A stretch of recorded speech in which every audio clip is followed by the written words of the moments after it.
everyone, and welcome. You're watching Eagle News America. I'm Alan Basoyahe coming to you from Los Angeles, California. It's Thursday, the 17th day of June 2021.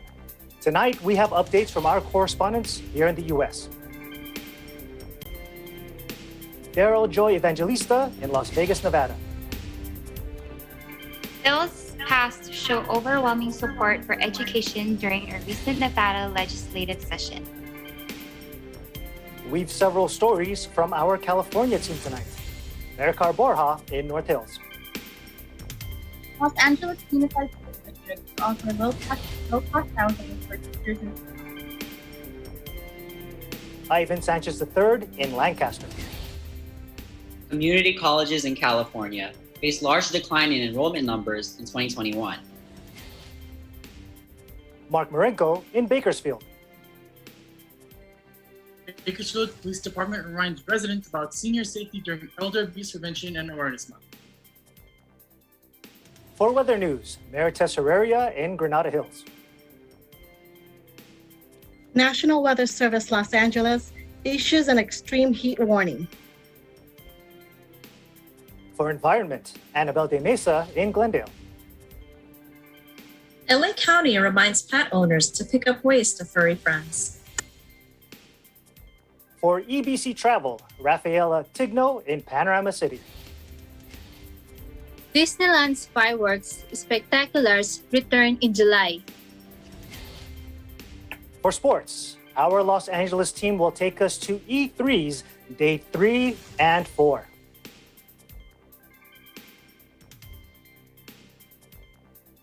For EBC Food, our Sacramento team shares with us a recipe for cranberry and white chocolate crispy treats.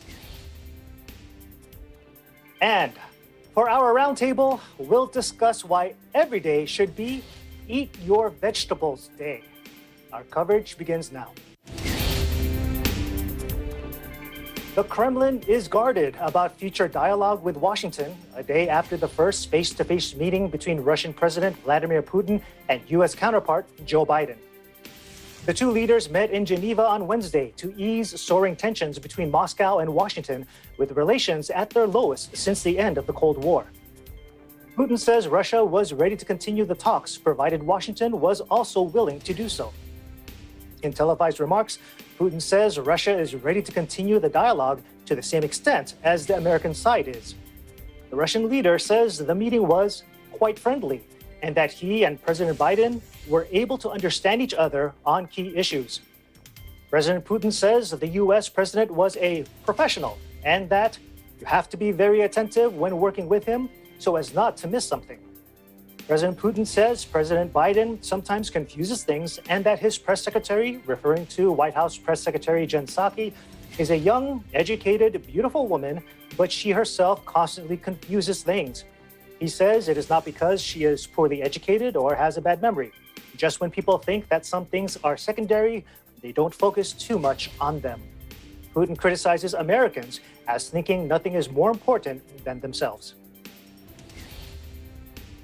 The United States designates Juneteenth, which marks the end of slavery in the country, as a federal holiday. President Joe Biden signs the Juneteenth National Independence Day Act into law and urges Americans to learn from our history. The date has taken on renewed resonance in recent years, with millions of Americans confronting the country's living legacy of racial injustice. The bill makes June 19 the 12th federal holiday and the first new one in 38 years.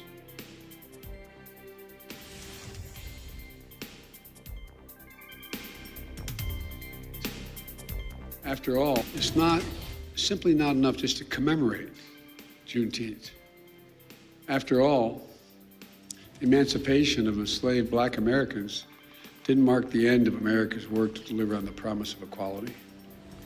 It only marked the beginning. To honor the true meaning of Juneteenth, we have to continue toward that promise because we've not gotten there yet. Great nations don't ignore their most painful moments.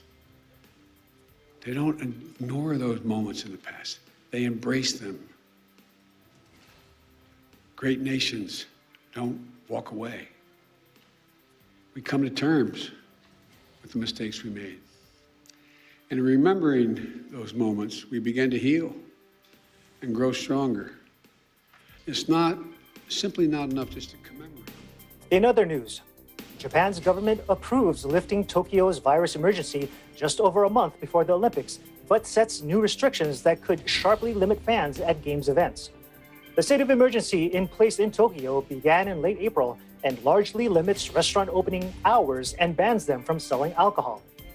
Prime Minister Yoshihide Suga announces that the measure will now end in the capital and 8 other regions on June 20. It will stay in place in Okinawa.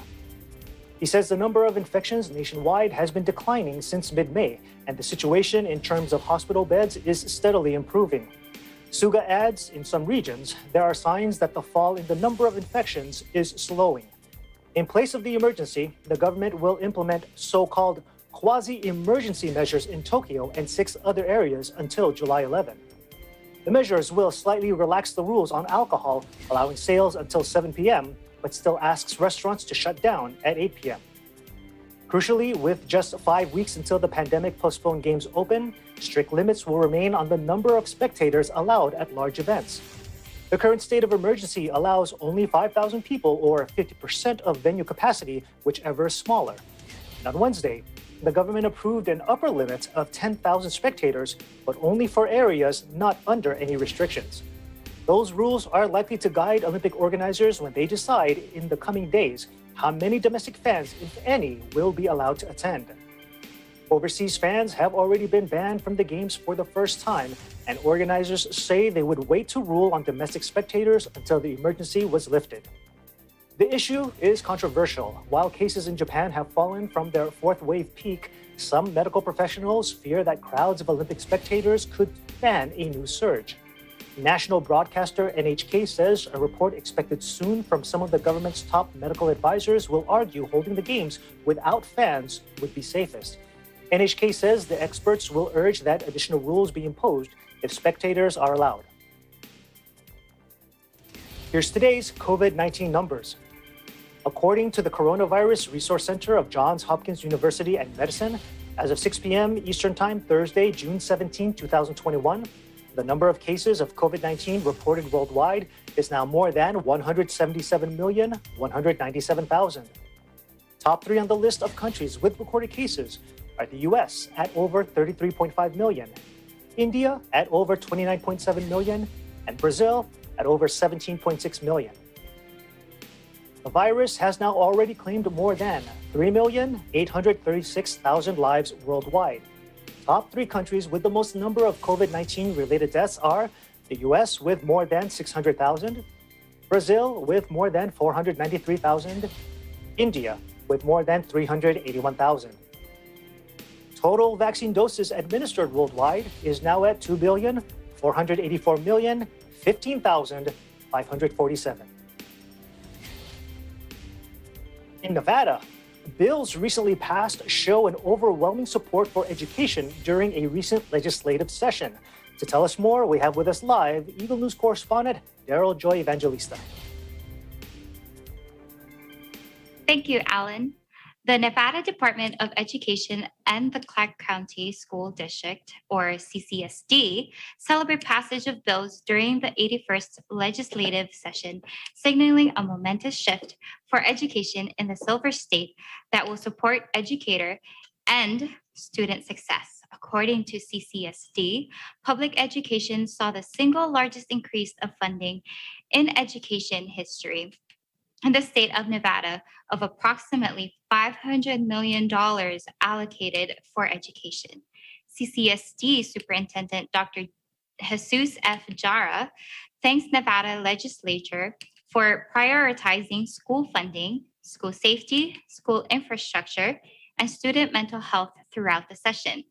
Superintendent Ebert with the Department of Education said, "This was a historic session for education in Nevada, and we celebrate the great strides that Governor Sisolak and the legislature, have made in prioritizing equity and opportunity for our students." In addition, he stated they are grateful for a number of initiatives that are continuing to move the state's education system forward.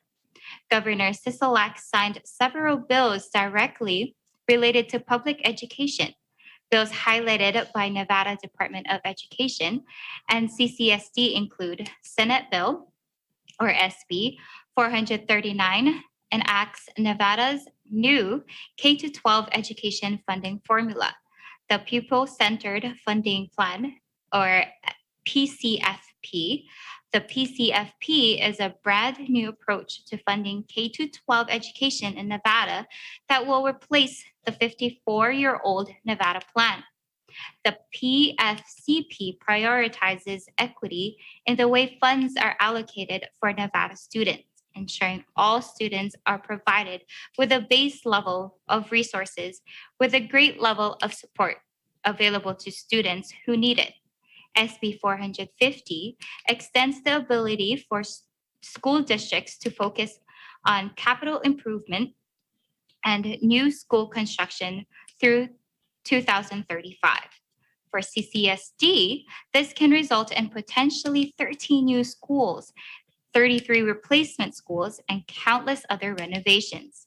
Assembly Bill, or AB 67, AB 194, and SB 453 focus on school safety and mental health, ensuring restorative practice models help students. Restorative justice empowers students to resolve conflicts on their own and in small groups. And it's a growing practice at schools around the country. Essentially, the idea is to bring students together in peer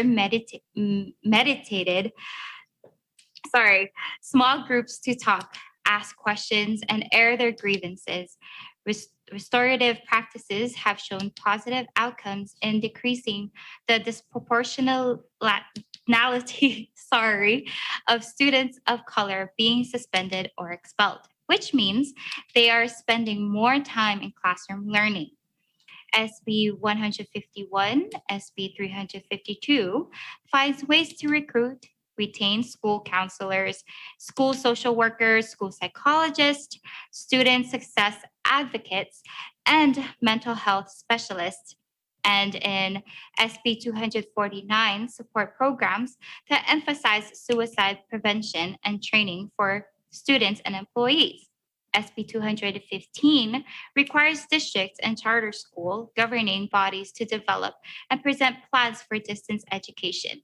As part of future-proofing our education system, district and charter schools must also develop and implement a plan to make the necessary technology available for certain pupils and school employees. In Las Vegas, Daryl Joy Evangelista, Eagle News. We live in interesting times. Back to you, Alan. Thanks, Daryl. You know, we did hear in your report, you mentioned schools are required to present plans for distance education. So in that regard, can you tell us what the school district is doing for the upcoming school year? Well, according to CCSD, Alan, 2021 and 2022 school year will be open to students attending full-time, face-to-face 5 days a week and a week at all schools. But families who wish to continue with distance education will need to opt in for it and submit their request, which will be subject to approval by the school principal. The deadline for this was May 21st. And for those who might have missed it, parents and families, guardians can still request for distance education, but it will be based on available space at each school.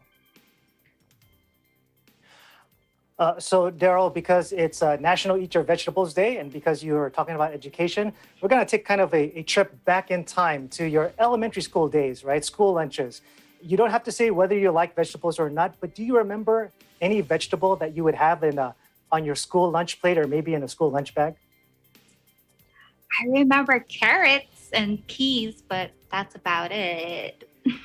Peas and carrots. Carrots was my number one choice. I remember that distinctly. Daryl, thank you so much. We'll talk to you in a little bit. Thank you, Alan. Up next, updates from our team here in California. Eagle News America continues.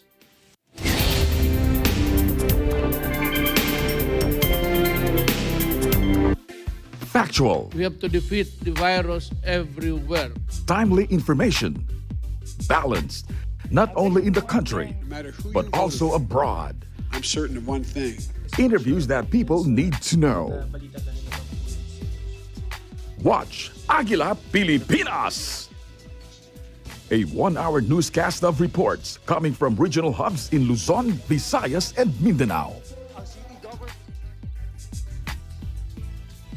Know the important updates in Asia in ASEAN in Focus.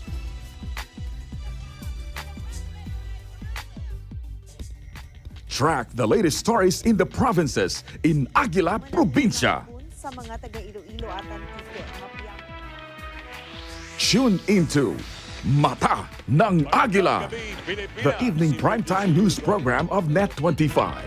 Balanced and objective, Mata ng Agila covers national and international issues, tackles news on business, health, science and technology, entertainment, sports and human interest features, and current events.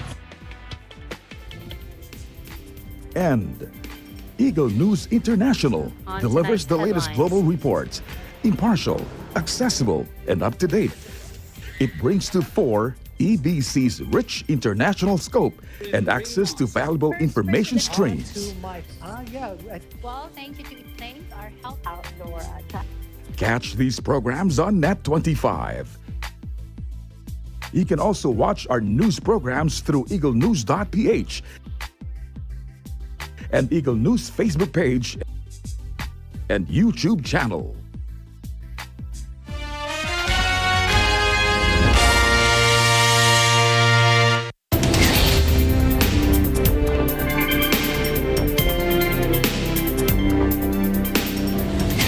You're watching Eagle News America. I'm Alan Basoyahe in Los Angeles. In an effort to lessen travel time to and from school, the Los Angeles Unified School District announces its plans to offer low-cost housing closer to where teachers and staff work. In North Hills, Maricar Borja tells us how this will benefit students and families as well. Thank you, Alan.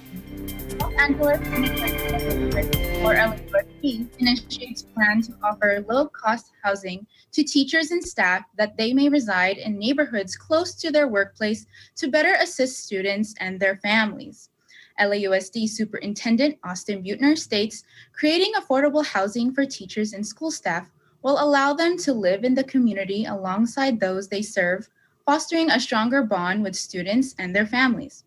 Affordable housing will help schools attract and retain the next generation of teachers and school staff.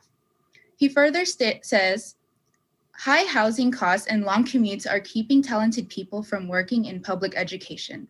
If we want the best for the students we serve, we will need to implement strategies like this to make sure every child gets a great education.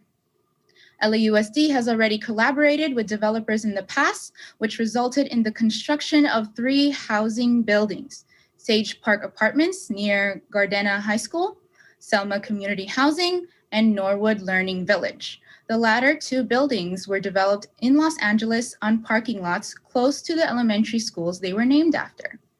LAUSD employees were given priority to rent apartment units in these 3 housing complexes.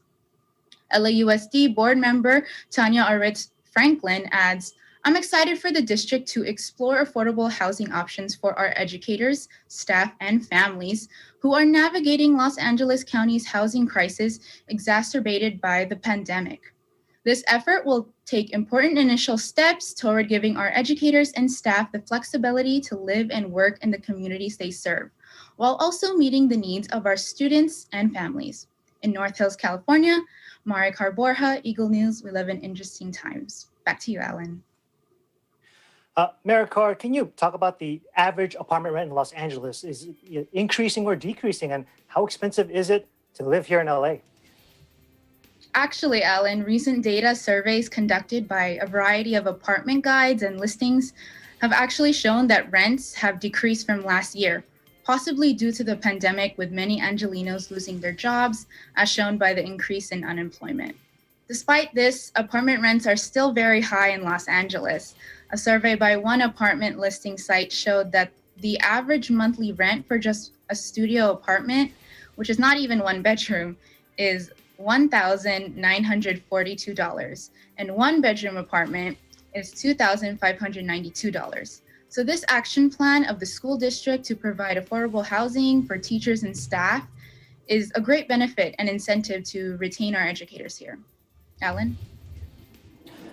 Marika, we're going to pose the same question to you because you also reported on education. It's National Eat Your Vegetables Day. We already talked about it. Elementary school lunch trays. Did you also have peas and carrots, or did you have any kind of variety? I don't really remember much about elementary school lunches, but I do remember loving baby corn when I was a kid because they seem very fun to eat compared to bigger corn. Oh, I love corn too, which I found out that if it's off the cob, it's considered a grain. Did you know that? If it's on the cob, it's a vegetable, but off the cob, it's a grain. Marikar Borja, not remembering elementary school, playing too much time hopscotching during our elementary school days. Thank you for the report, Marikar. Meanwhile, California community colleges face a noticeable decline in enrollment numbers. Eagle News correspondent Ivan Sanchez III tells us several reasons for the trend. Thank you, Alan. For decades, community colleges across California have brought in access to higher education for students who need local and affordable schools to attend, a promise they have been able to deliver. Yet recent research on college enrollment numbers highlights that many students who would normally enroll in community colleges have turned to other forms of education. Worse, some just dropped out of school entirely. The National Student Clearinghouse report finds that community college enrollment declined by approximately 12% in 2021 compared to 2020, and 15% compared to 2019's numbers. This roughly translates to over 150,000 students. Other kinds of institutions, such as public four-year universities and private for-profit colleges, also saw a general decline in enrollment and funding. Yet it is community colleges that have suffered the biggest blow, even during a time where it was easy to enroll in them, thanks to the flexibility of online classes. Statistics also reveal that enrollment numbers for community college students severely declined in fields such as the humanities, social sciences, and communications fields, with respective student losses reaching nearly 10% in some schools. Despite the bleak statistics, community colleges are redoubling efforts to bring students back into the classrooms this fall.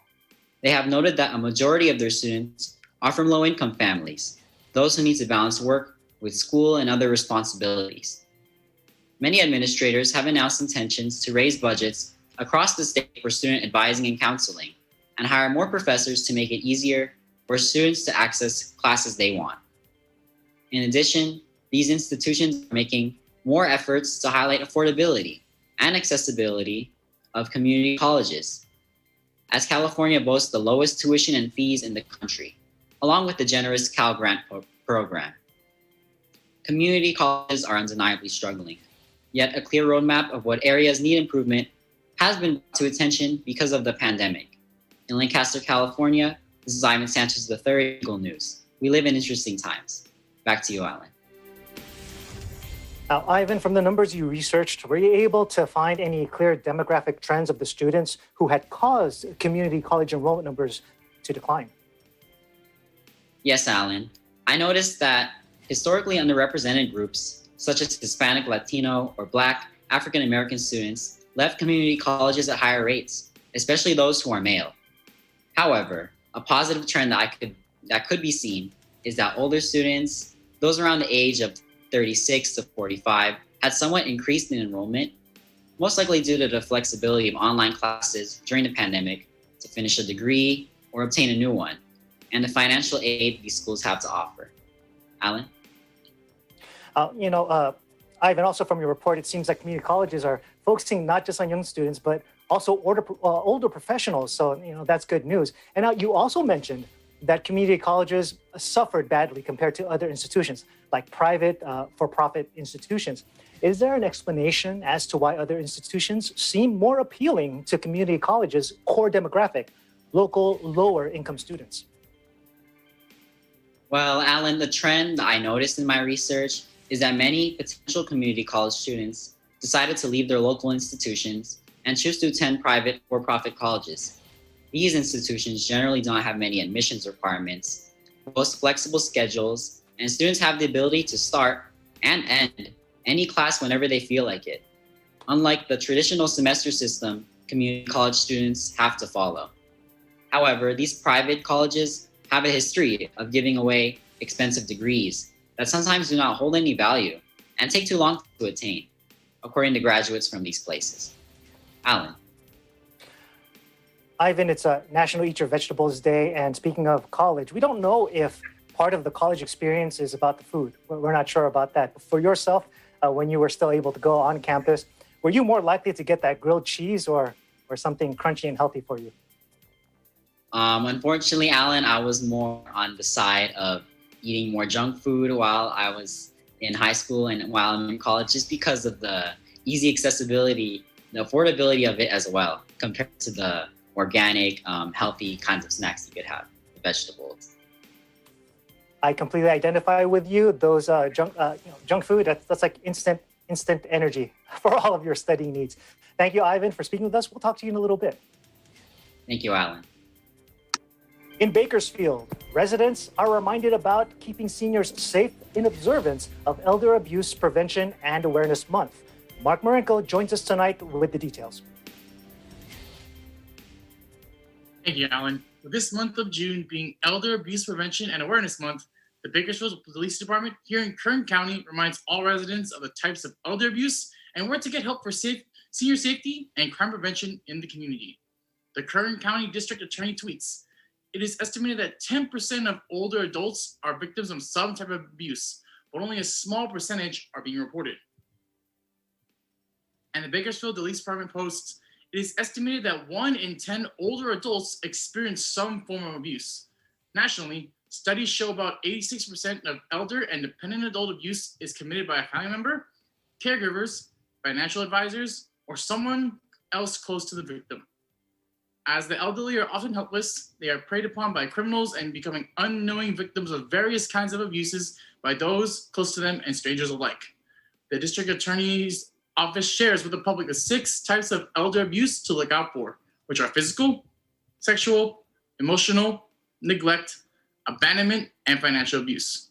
Physical abuse can include hitting, kicking, burning, or any impact that results to injury. Sexual abuse are sexual acts without the willing consent of the other individual.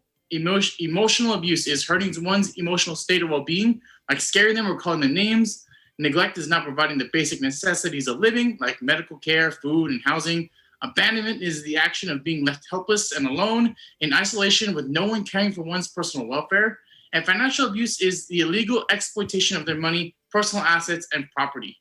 The assistance of everyone is required in joining forces with the county department and law enforcement officers in caring for elderly residents.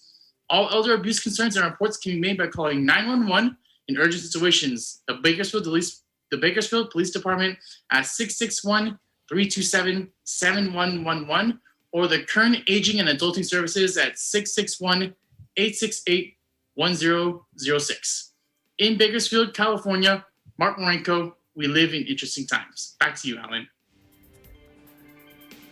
Mark, I for one feel very fortunate that I still have my mother, who is part of the older demographic, alive and well with me, still looking as glamorous as ever. But it does make me sad, all of us sad, to know that elderly parents could be victims of this elder abuse. So what are the warning signs to look out for that an elderly person is experiencing some kind of abuse, because they might not really confide or let anyone know if they're being abused, especially many of them might not even know that they're being taken advantage of? Well, Alan, according to professionals in the geriatric field, some of the common warning signs to look out for are changes noticed all of a sudden to their mental, physical, or financial well-being, such as more withdrawn and fearful, unexplained physical bruises, or more frequent injuries sustained, sudden weight loss and poor hygiene, and unexplained money transactions or loss. So depending on the abuse they're experiencing or encountering, that will determine the warning signs and the symptoms. It may be challenging to spot, but being informed and educated on this will help prevent elder abuse in our communities. Back to you, Alan. It's a National Eat Your Vegetables Day, and we're going to also take a trip back to the past, maybe not so far as elementary school. it all depends on how recently you ate. The last thing you ate, Mark, did it have any vegetables, components at all in it? And what was it that you last ate? So I actually had unpopular food, I believe. Bitter melon. I think it's a vegetable. I don't know, or I think it is. So I love it, and we had it with some egg. So it's definitely a really. I personally love it. So then that was the last thing that I had: bitter melon with egg. You are a champion for the veggies. Bitter melon. Yes, I have it too. I also enjoy it, but it's not for everybody. I can't wait to hear more about your take on eating vegetables. Thanks, Mark, for your report. Likewise. Thank you, Alan. Still to come, weather, environment, and travel news. Eagle News America will return shortly. Stay with us.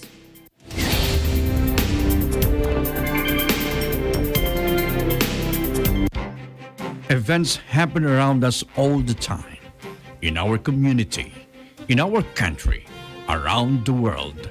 Events that affect people, move communities, or simply inspire us. Interesting events that people need to know. In these interesting times, we continue to be a competent partner in delivering news about these events. Fast, accurate, balanced. Eagle News, because we live in interesting times.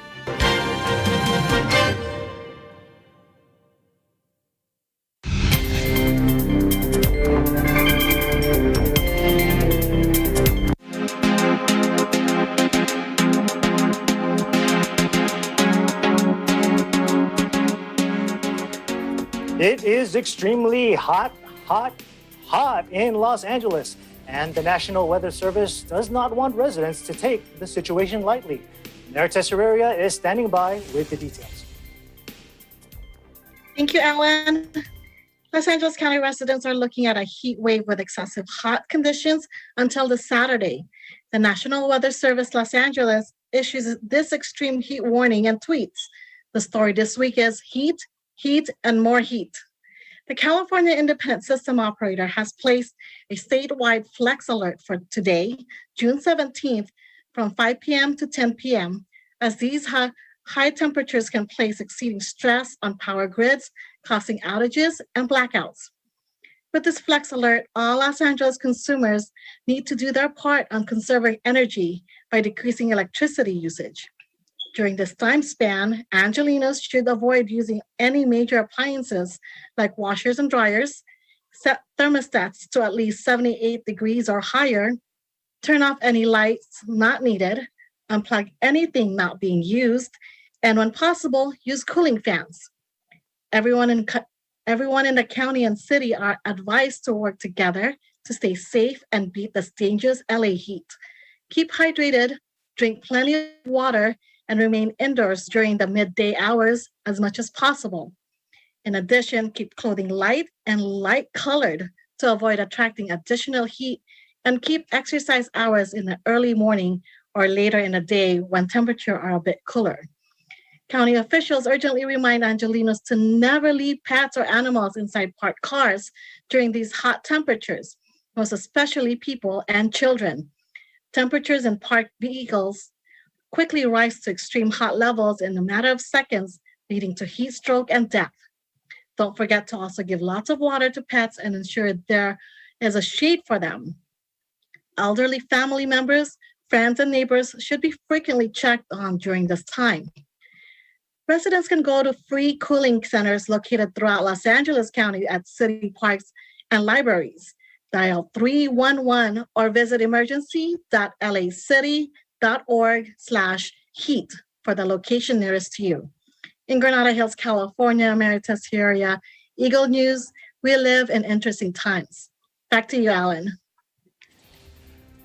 Tess, we're closing in about 7:20 p.m. here in Los Angeles, where and at this moment we have the statewide flex alert.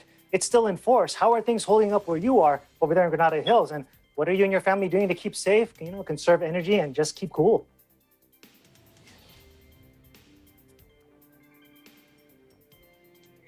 Well, our house is located it's not facing the sunset or the sunrise. So our house gets really cool during midday, and we have a big tree that's covering our house, gives us the shade. But what we do is we close all the windows, we put shades on, we don't let the sunlight in. And like what I said, everyone has a cooling fan. We're all adults here, so we're not fighting for fans. I have my own fan right now. My hair is like blowing. Well, Tess, I know some of the biggest fans you have are your children. And because it's so hot, we know that probably your children, who are, by the way, I guess young adults by now, that your children like nothing more on a hot day than a nice cold celery stick. Or are we wrong? Do your kids eat vegetables? They're like me. I'm a bad influence. No veggies. The only veggie person in my family is brother Paul, Paul, my husband, because we don't eat veggies. Well, no wonder they're your fans, because they respect your non-vegetable eating ways. But we're going to find out a little bit more later about what you do eat. Thanks, Tess, for that report.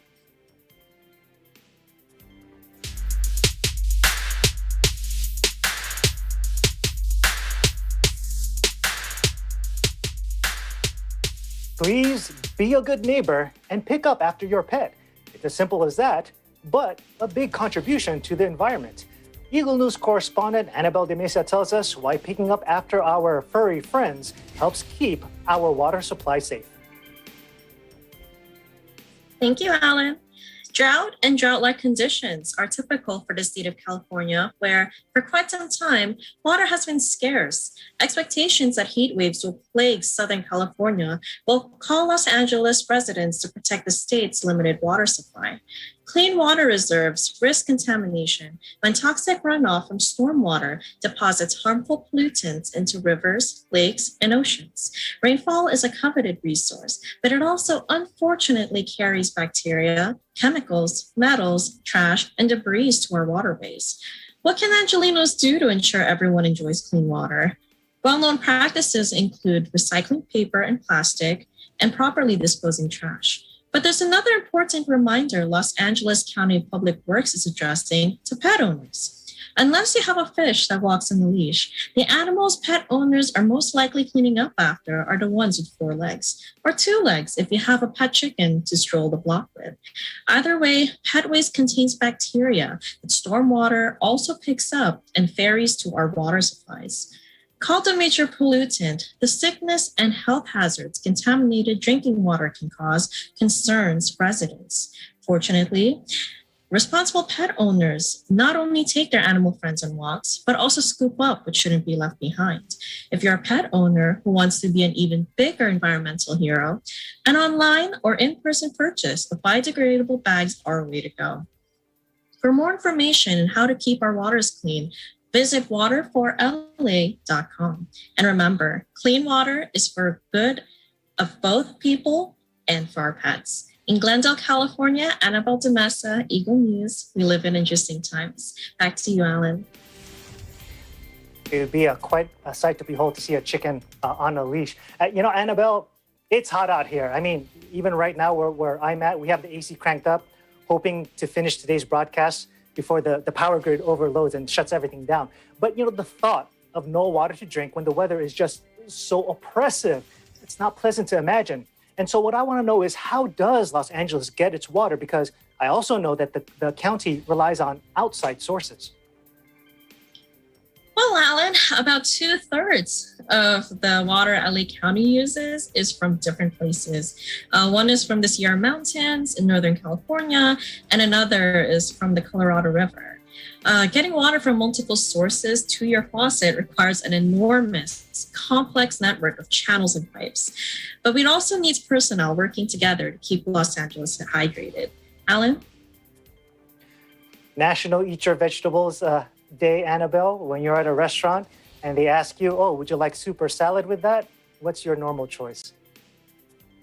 Well, potatoes count as vegetables, so I ask for fries. I like the way you think. Thank you, Annabelle, for your report. Thank you, Alan.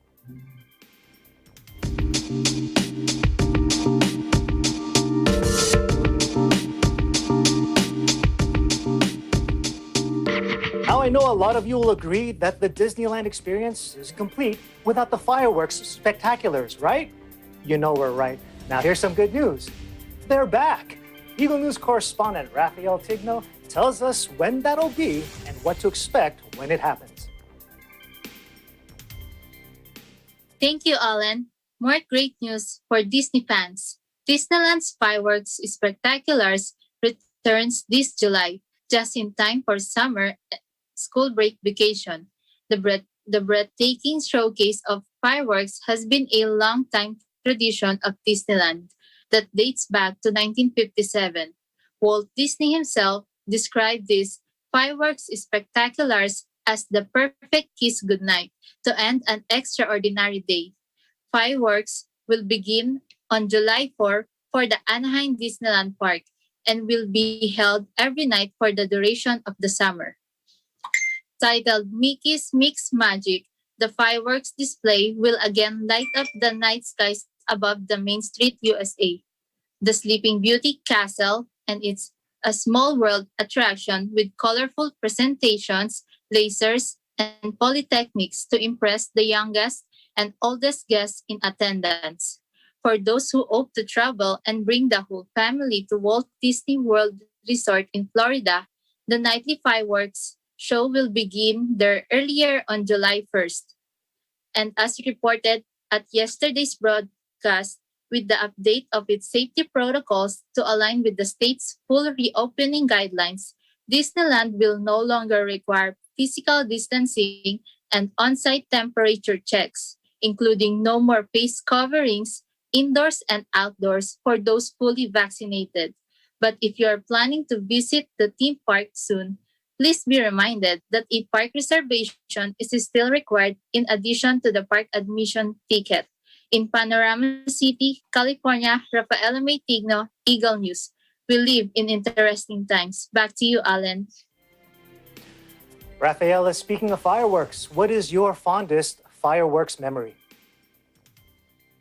My most fondest firework memory that I still clearly remember is the firework display at the countdown to 2016 New York celebration in the Philippine Arena. It lasted for like an hour and a half, and it's recorded as the largest firework display on the Guinness World Record. Alan? Rafaela, we're going to continue to test your memory. It's National Eat Your Vegetables Day.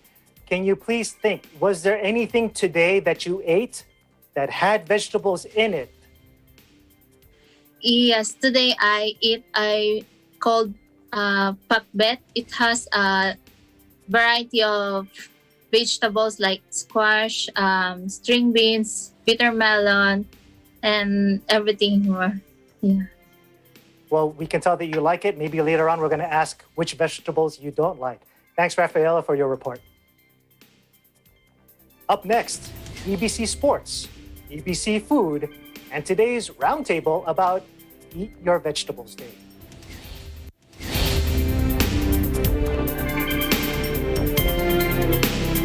Hey there, Arnie Aquino here at Hatley Castle, one of the filming locations for the X-Men series. Don't forget to tune in to Digital Nest only on Net25.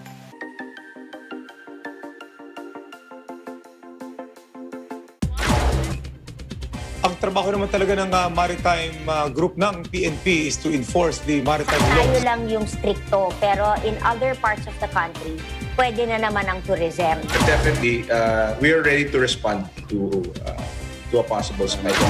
Sapagkat ang aming intensyon ay makatulong lang sa mga tao na wala talagang magamit na gamot.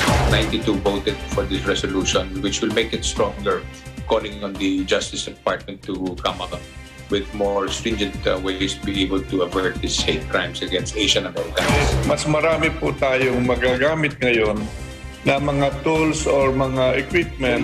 Maraming salamat, Weng, at sa buong pwersa ng Balitalakayan sa pagkakataong ito. Tapos kayo ng mga pangunahing balita live sa teleradyo ng Net25 at Radyo Aguila DCEC 1062. Kasama si Weng de la Fuente sa Balitalakayan. We live in interesting times.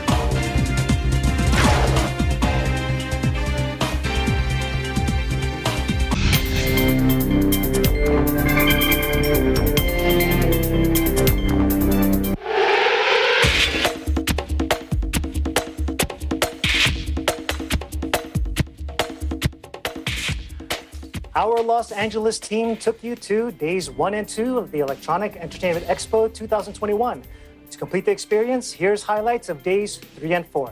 Take a look. Our joint Day 3 and 4 report of E3 2021 really left us with a mountain of video game goodness to sort through. Wouldn't you say?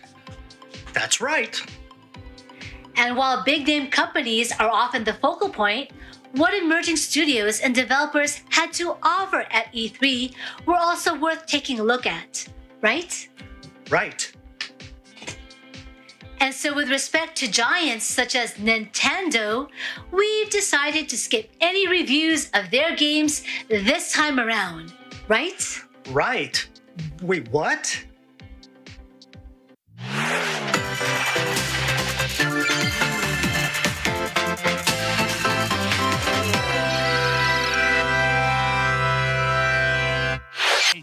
The nearly 40-minute Nintendo Direct presentation showed off a bevy of upcoming titles like Shin Megami Tensei 5, where fighting off demons is made even better looking thanks to some luxurious, flowing, and very blue hair. But if family-friendly minigames are more your cup of tea, then look no further than Mario Party Superstars.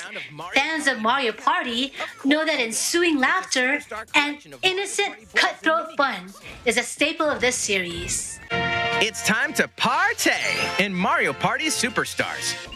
Metroid Dread is the first 2D Metroid game in 19 years, and despite the gap in time, our favorite intergalactic bounty hunter hasn't lost a step. But arguably, the most talked about presentation was the trailer for the sequel to The Legend of Zelda, Breath of the Wild. Are you holding your breath?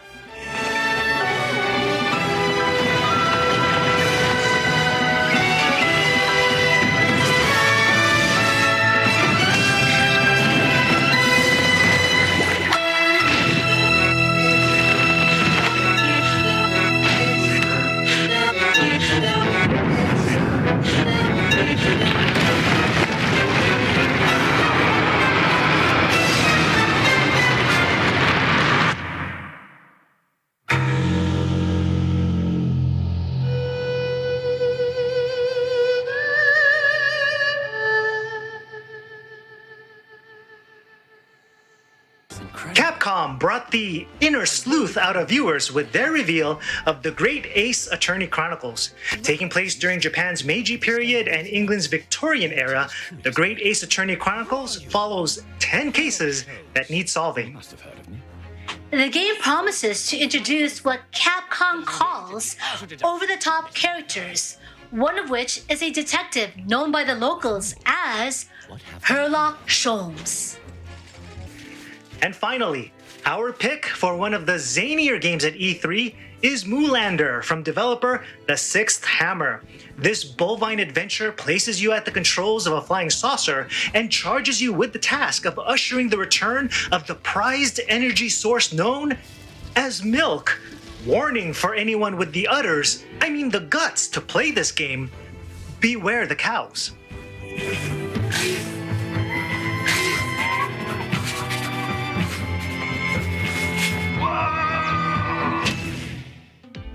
Editors from different video game outlets were chosen to cast their votes in selecting the top games of E3. And it was Forza Horizon 5 that won as the most anticipated game of E3. Other notable nods for most anticipated games included Halo Infinite, Intellivision's Asteroids, and Songs of Conquest. And for Best Presentation, the award was given to Microsoft for their Xbox and Bethesda Game Showcase. Now, will any of these accolades translate into actual successful games? As always, hopes are high that the right around the corner future will meet gamer expectations. In Los Angeles, California, Eva and Alan, Eagle News, we live in interesting times.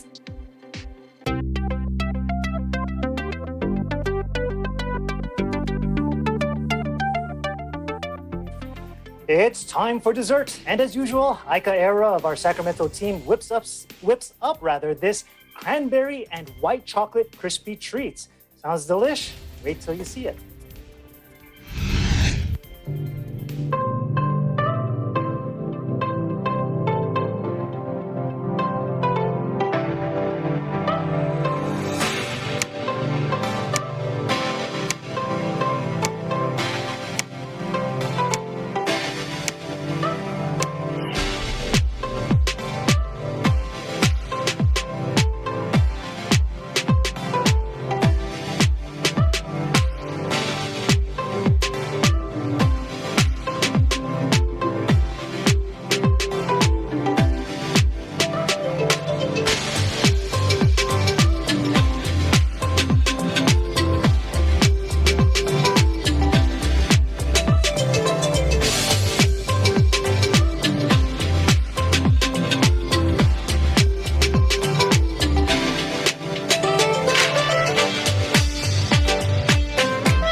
June 17 is National Eat Your Vegetables Day. And what we want to do is bring our team back on with us to just do kind of like a lightning round of questions for each of them. So in just 3 words or less, we want to ask you this question: the veggie that you like to eat. Let's start first with Daryl. Just 3 words or less, veggie you like to eat.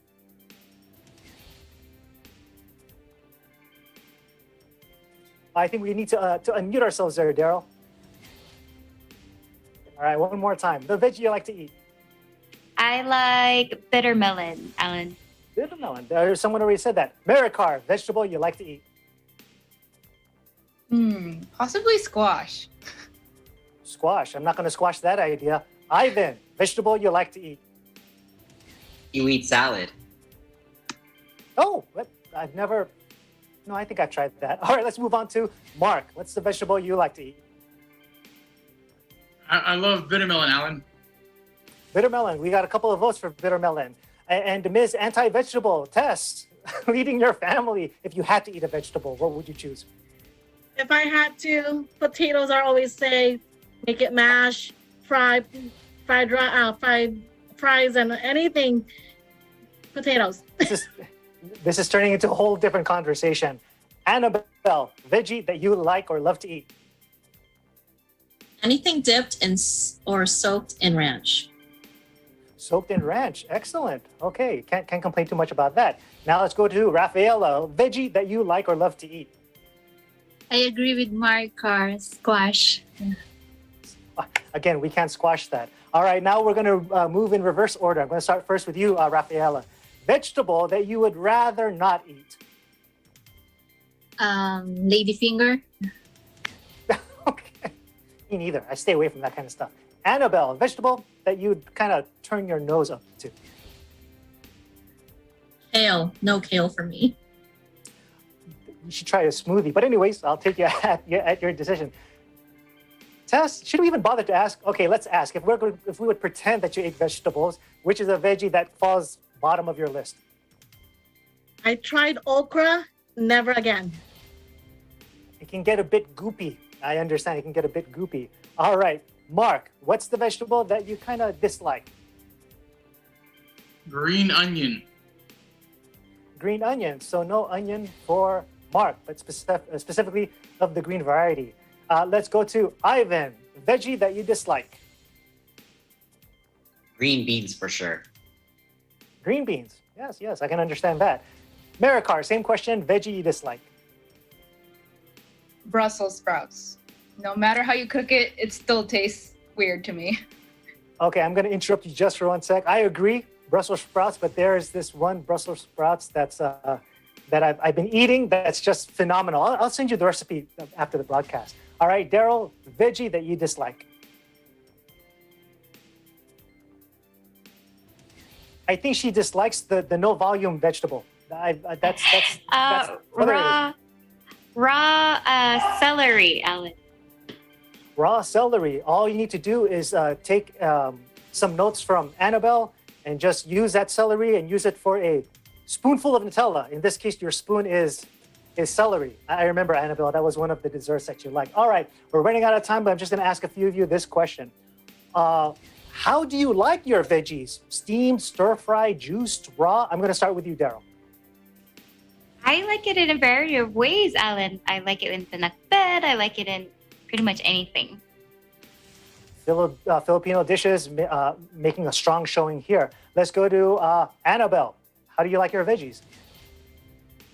Funny how you mentioned Filipino. I actually like my vegetables grilled with Mongolian noodles. Oh, I know whose place we have to go to after this broadcast. I wish we had more time, but I want to talk about my veggie experience. You know, just recently, I was at a party and the menu was Korean food. You know, Korean vegetables, they have a lot of pickled. I love pickled vegetables.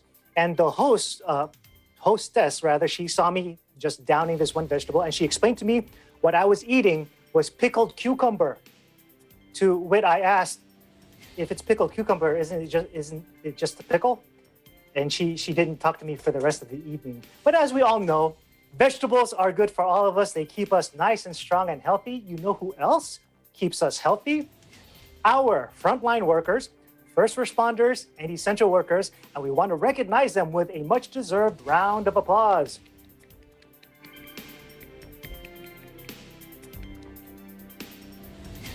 Don't forget to eat your veggies so you can grow up nice and strong like these wonderful people that we had on tonight.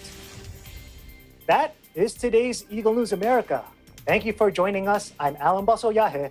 We live in interesting times.